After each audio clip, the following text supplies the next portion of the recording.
Assalamualaikum warahmatullahi wabarakatuh. Halo, perkenalkan nama saya Muhammad Andi Sopyan dari Politeknik Pembangunan Pertanian Bogor, program studi Agribisnis Hortikultura. Kali ini saya akan memaparkan tentang kembalikan kesuburan tanah secara organik. Yuk, mari aja langsung kita lihat videonya terlebih dahulu. Nah, ini videonya dari Pustaka Kementerian Pertanian yang akan kita bahas ya. Saya langsung saja. Nah,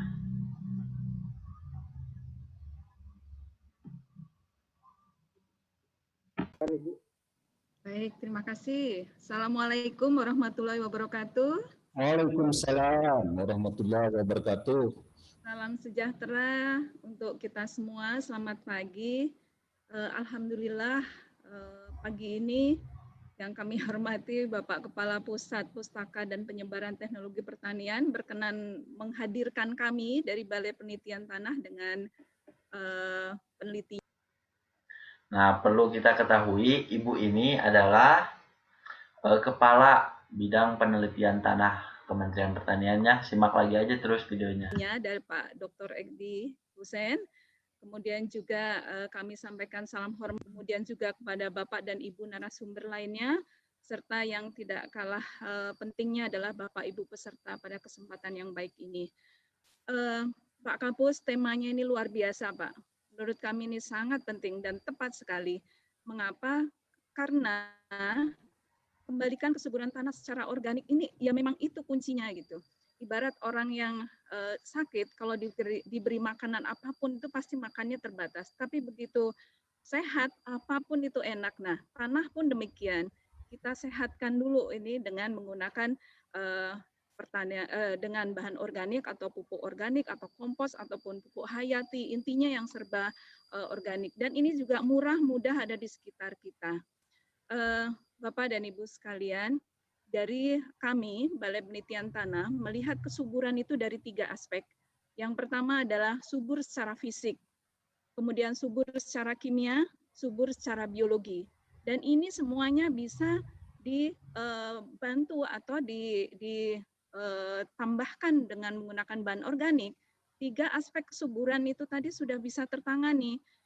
Fisik itu artinya tanah menjadi gembur, tanah menjadi mudah diolah, bisa memegang air, kemudian juga secara kimia, bahan organik itu memberikan unsur hara, memberikan makanan juga ya bagi tanaman, juga memberikan perbaikan pH, kemudian EC, mengikat logam-logam berat yang tidak bermanfaat bagi tanaman. Nah, dari sisi biologi ini juga tak kalah penting karena bahan organik ini selain sebagai amelioran penyumbang hara juga sumber makanan bagi mikroba ataupun fauna yang ada di tanah. Kalau tidak ada makanan di dalam tanah, berarti mikroba atau sebagai indikator kesehatan tanah itu juga tidak ada. Nah, juga yang tak kalah pentingnya penggunaan bahan organik ini ada enzim yang ikut ke sana, ada zat pengatur tumbuh yang ada di sana. Kemudian juga ada asam humat, sulfat yang luar biasa pengaruhnya pada pertumbuhan tanaman. Jadi pokoknya paket komplit ini bahan organik ini. Nanti Pak Edi akan menjelaskan lebih detailnya. Nah, tentu saja kualitas bahan organik ini harus menjadi perhatian. Nanti juga ada teknik-tekniknya Pak Edi kami harapkan menyampaikan. Dan juga Bapak Ibu, ini terkait dengan Undang-Undang Nomor 22 Tahun 2019 terkait izin edar untuk produk pupuk organik maupun pupuk hayati. Nah, pastinya nanti ada kelompok-kelompok yang membuat pupuk organik, membuat pupuk hayati. Apakah boleh dijual? Nah, selama masih dalam satu kabupaten boleh, tidak perlu izin edar. Berarti boleh dipakai di sana. Dimintakan untuk penggantian bahan boleh. Ini maaf ya Pak Kapus, ini sekaligus juga menyinggung masalah legal hukum terkait dengan pupuk organik. Nah, kawan-kawan tadi kan sudah mendengar arahan dari Ibu Litbang Tanah ya. Jadi untuk bahan organik sendiri tuh tadi ada 3 katanya, dari memperbaiki sifat fisik, kimia, dan biologi. Sifat fisiknya apa katanya? Dapat mengikat air pada tanah jadi lebih efisien. Yang untuk yang kimianya tuh tadi untuk menseimbangkan pH kan. Dan untuk yang biologinya tuh sebagai kesuburan untuk memberikan nutrisi kepada hewan-hewan yang ada di dalam tanah setelah menggugurkannya. Dan tadi terkait kata ibunya menyinggung tentang perizinan untuk pupuk organik sendiri. Katanya beliau tuh boleh asalkan masih dalam lingkup kabupaten. Jadi tidak disebarluaskan untuk nasional, tetapi boleh disebarkan hanya pada lingkup kabupaten. Ya, lanjut sekarang kita akan ke materi yang selanjutnya.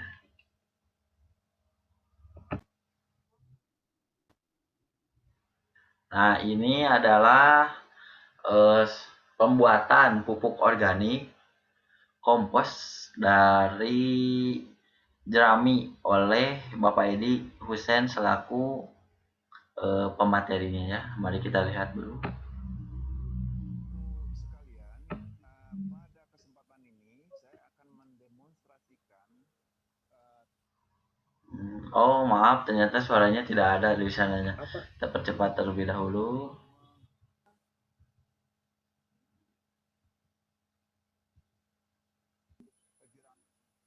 Rumput-rumputan bahan-bahannya ya. Belum ada suaranya, Bapak. Langsung saja. Kandang. Ya, boleh. Gunanya pencacahan ini supaya mempercepat pengkomposan. Yang tadinya kecil-kecil ya,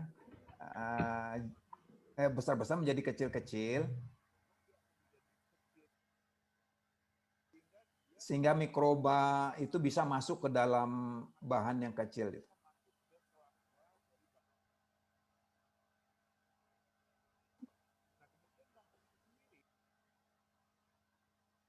Bahan ini sebelum diatur untuk pengomposan, itu harus dilembabkan supaya tidak kering dan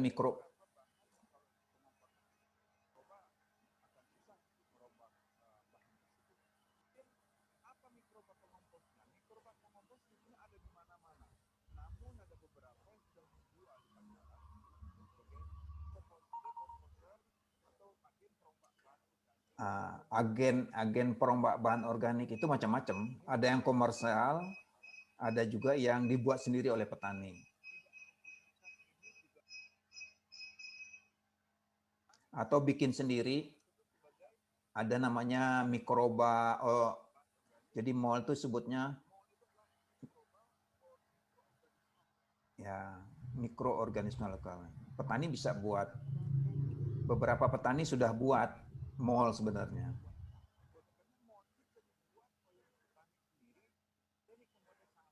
Teknik pembuatnya sederhana saja.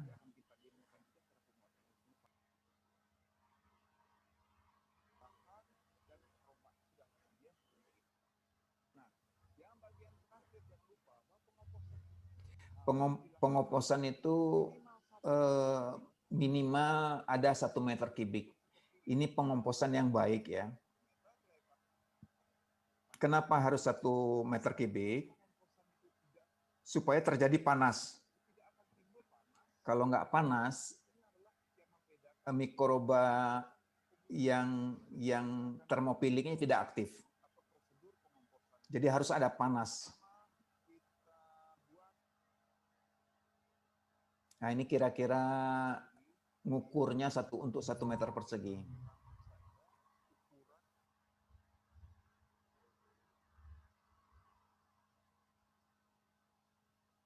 Bahan organiknya ditumpuk, berselang-seling dengan bahan lain.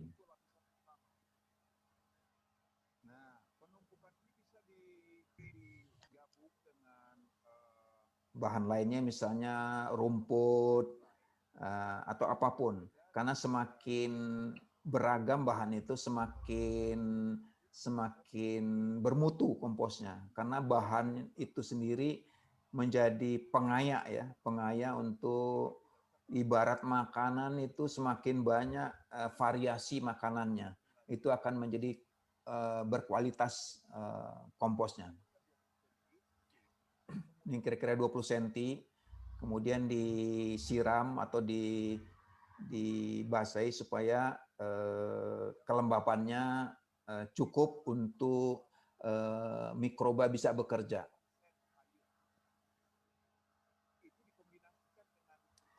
Nah, kemudian kalau kita supaya lebih bagus, kadang-kadang kita berikan juga pupuk kandang supaya mempercepat proses pengembang. Di dalam pupuk kandang ini sendiri juga ada mikroba yang ikut berperan merombak bahan organik yang kita susun tadi. Nah, kemudian mikroba yang baik komersial ataupun mall seperti yang saya perlihatkan tadi, itu bisa kita sebarkan di atas permukaan tumpukan bahan organik tadi, jerami.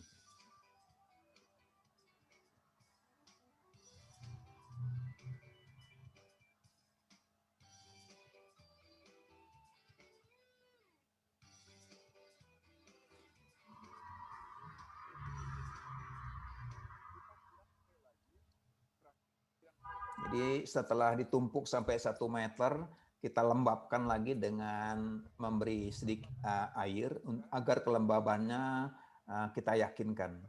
Kemudian bahan ini kita tutup dengan terpal yang tidak tembus sinar ya. Ini berguna agar tidak kehujanan, sebab kalau kehujanan proses pengomposannya akan terganggu juga karena basah ya, dan juga supaya tidak terkena sinar matahari langsung.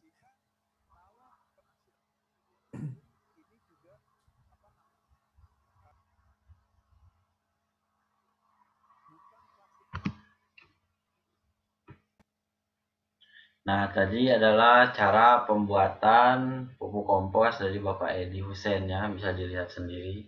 Tadi bahan-bahan itu terdiri dari jerami, rerumputan, pupuk kandang, serta mikroba atau mual. Mual sendiri singkatan dari mikroorganisme lokal, yang biasanya bisa dibuat sih dari berbagai macam hal. Fungsinya untuk pengurai atau dekomposer. Tadi sebenarnya disinggung juga pada pupuk kandangnya sendiri itu sudah memiliki mikroba ya kawan-kawan. Jadi sebenarnya itu sudah menjadi salah satu bahan untuk dekomposer untuk pembuatan pupuk kompos. Tapi akan lebih baik apabila ditambahkan dengan mol agar proses pengomposannya itu lebih cepat. Dan tidak lupa tadi ditutup dengan terpal. Tujuannya itu untuk mempercepat. Jadi seperti sistem anaerob lah. Jadi tertutup gitu. Nah, mungkin untuk selanjutnya kita akan pindah ke materi ini, yaitu salah satu petani milenial yang berpindah dari pertanian konvensional atau biasa menggunakan pupuk kimia, pindah kepada pertanian secara organik, yaitu pada tanaman lada. Yuk, mari kita simak terus.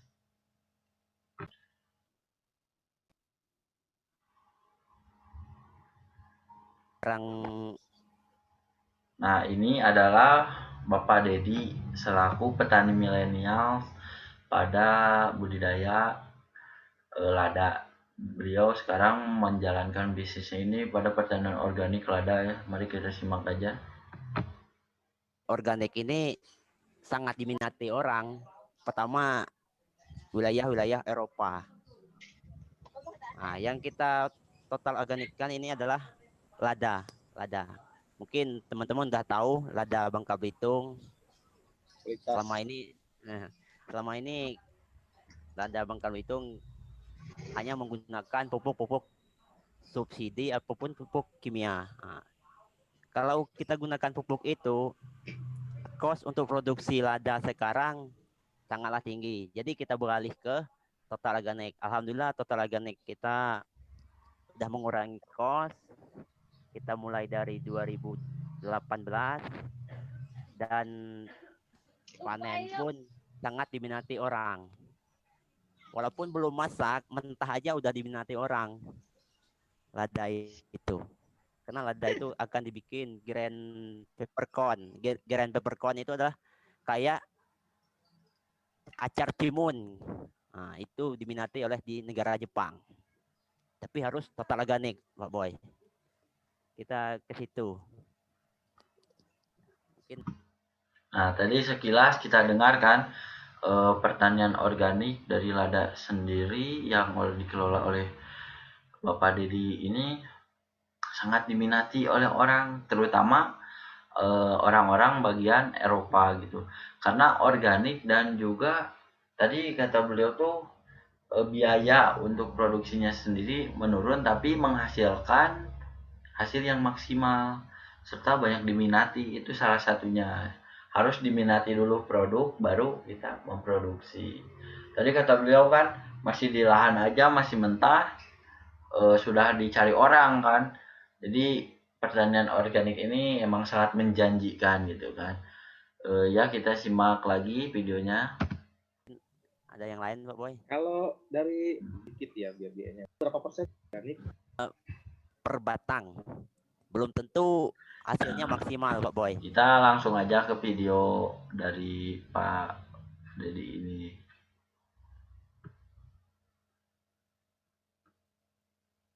Nah, pertanian lada organik.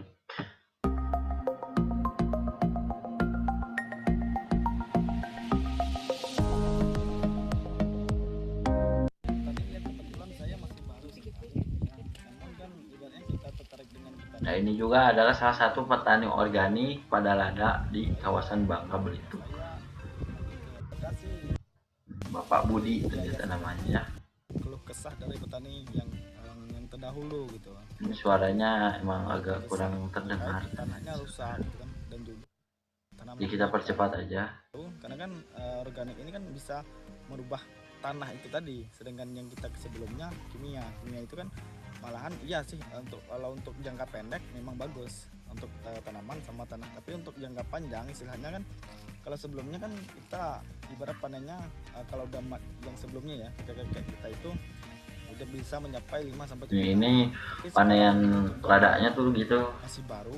Jadi lada itu emang merambat, jadi harus ada tanaman rambat. Udah gitu juga cukup. Berarti bisa berapa kali panen? Bisa 3 sampai 4 kali panen. Tuh, itu ladanya lagi dijemur. Black pepper kayaknya. Jadi black pepper itu lada yang belum masak, teman-teman. Jadi belum masak, sekitar setengah matang lah. Lalu dipanen, jadilah black pepper. Kalau ada putih itu lada yang udah masak nih. Ini tuh udah masak ini. Bentuknya udah bulat keras gitu. Kalau black pepper sendiri bentuknya tuh nggak bulat gitu, karena diolahnya pas mentah, pas belum matang. Ya mungkin itu tadi penjelasan lada ya, budidaya lada secara organik. Pada umumnya tuh emang sama, memproduksi semuanya tuh sama, tetapi bedanya tuh pada media gitu dan perlakuannya itu secara organik, pemberian pupuk organik, pestisidanya juga organik, harus bebas dari limbah. Maksud limbah di sini tuh bukan limbah kayak sayuran ya, tapi limbah sabun, limbah rumah tangga, oli dan lain-lain. Nah, sekarang kita akan pindah ke materi selanjutnya, itu tentang trichoderma. Nah, trichoderma itu apa sih? Mari kita simak bersama-sama.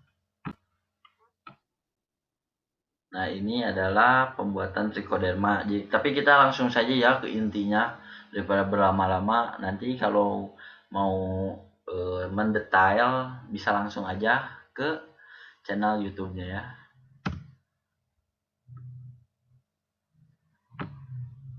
Jangan lupa juga setelah 2 minggu ini juga bisa langsung dipakai ataupun diturunkan kembali. Nah, bila diturunkan kembali, nah caranya seperti tadi cuman menggunakan media beras. Jadi ini bisa untuk 2 kilo beras seperti tadi, cuma isolatnya diganti dengan media beras yang sudah jadi.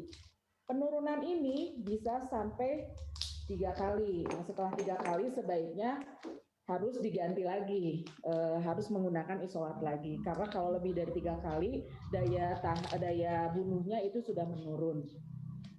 Nah, untuk aplikasinya, Trichoderma itu bisa juga dicampur dengan kompos, jadi nanti akan menghasilkan trikokompos dengan dosisnya 100 gram, nanti 1 ons atau 100 gram untuk 5 kg kompos. Bisa juga dengan langsung ditaburkan di tanah, sama dosisnya juga. Kemudian bisa juga kita bisa juga untuk dicairkan. Nah, jadi kalau dicairkan seperti Bapak dan Ibu ini beras ya, beras dikari, bukan dikari, mencuci beras. Kalau pada beras diambil berasnya, airnya dibuang, air karihannya, air cucian beras. Nah, kalau untuk pada Trichoderma yang diambil adalah airnya, karena pada air tersebut terdapat spora-spora dari Trichoderma. Nah, untuk 100 gram ini kita dosisnya untuk 5 liter air. Jadi ini untuk 5 liter. Kalau tangkinya 15 liter, maka kita menggunakan 3 Trichoderma sebanyak 300 gram atau 3 ons. Nah, setelah dicuci bersih, kita saring, airnya yang diambil masukkan ke dalam tangki. Begitu. Jadi ininya untuk 1 tangki yang 15 liter, ininya cukup 3, kemudian airnya 15 liter. Mungkin demikian Bapak dan Ibu. Nah, tadi penjelasan sedikit tentang aplikasi dari Trichoderma. Trichoderma itu jadi kayak pengurai pada tanah. Kalau saya tidak salah ya, pengurai sama kayak kompos tapi mikroba gitu lebih tepatnya. Tadi kan cara pengaplikasiannya bisa dicampurkan dengan kompos ataupun langsung ditabur ataupun ditambahkan pada air dengan dosis yang telah tadi Ibu sampaikan ya. Nah, kita lanjut ke materi selanjutnya. Mungkin cukup sekian materi yang tadi kita lihat kan. Saya Andi, mohon maaf apabila ada kesalahan baik dalam tutur kata ataupun perbuatan. Semoga kita dapat belajar bersama-sama. Saya Andi, pamit undur diri. Assalamualaikum warahmatullahi wabarakatuh.